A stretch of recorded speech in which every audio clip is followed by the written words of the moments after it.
historia en una forma tan negativa. ¿Cómo propondría usted que se debería estudiar y enseñar y explicar la historia de este país que no alcanza a los 2 siglos de vida republicana e independiente? Antes que todo, muchas gracias, Jorge, por tu invitación a este programa, al que deseo el mayor éxito y que espero que pueda ser muy útil y muy formador de conciencia en el público en Venezuela. Y desde luego, mil gracias por los generosos conceptos que me has dirigido y que hasta donde a mi edad es posible me ruborizan. Con respecto a la pregunta que tú planteas, yo creo que esa es la cuestión fundamental que hay en lo que pudiéramos llamar la mentalidad cultural del venezolano. Los venezolanos no conocen su historia. Los venezolanos tienen la mayor deformación de la historia porque la historia ha sido deformada 1000 veces.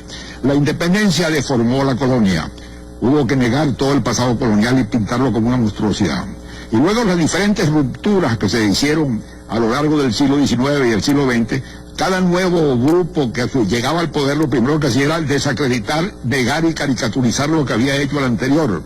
De modo que hubo una especie de empresa nacional de demolición que hizo que surgiera una visión absurda. Y la visión general que tiene el venezolano es muy sencilla.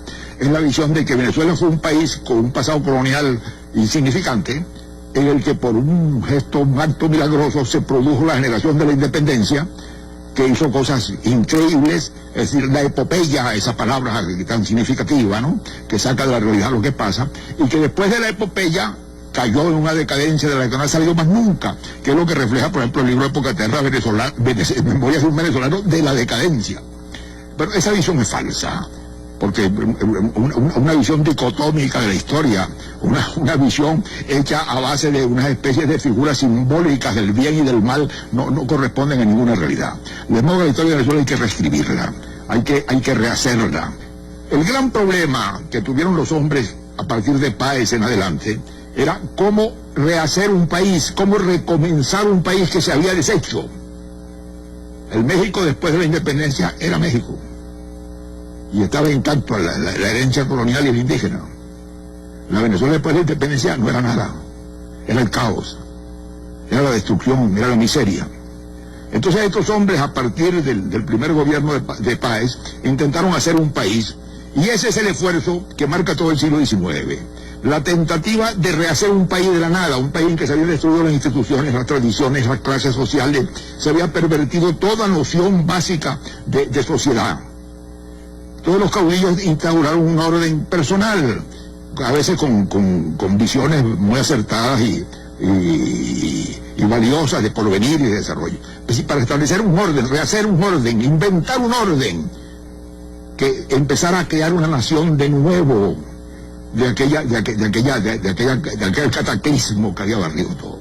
Esa es la historia de los caudillos y del siglo XIX venezolano, que termina el año 1903 cuando Juan Vicente Gómez cierra increíblemente la historia de las guerras civiles en Venezuela.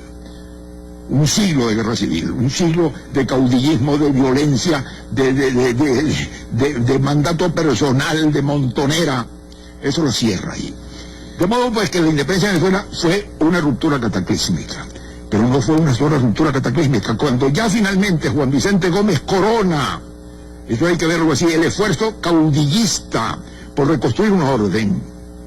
Y Juan Vicente Gómez recrea el Estado venezolano, crea la hacienda venezolana, hace una cosa muy importante, crea por primera vez un ejército nacional en Venezuela. La independencia de Venezuela fue la más costosa, la más sangrienta, la más larga, la más destructiva de todos los países latinoamericanos. Hubo países latinoamericanos que en 6 meses ganaron su independencia, y en los que la independencia no trajo ninguna transformaciones muy grandes sociales y económicas. En Venezuela la guerra dentro del país duró 15 años, más 5 años más posteriormente, porque Bolívar estaba el año 29 a la cabeza de tropas colombianas en la frontera del Ecuador.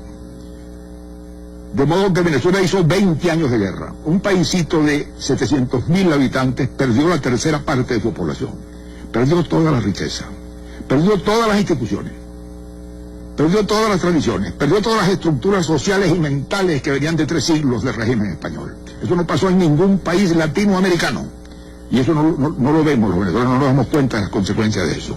De modo que la independencia de Venezuela fue una ruptura cataclísmica que deshizo todo lo que había y que hizo una especie de tabla rasa de la cual salieron entonces, como fruto de toda esa violencia de 20 años, las únicas figuras que podían salir de los caudillos militares, las de los jefes de la montonera.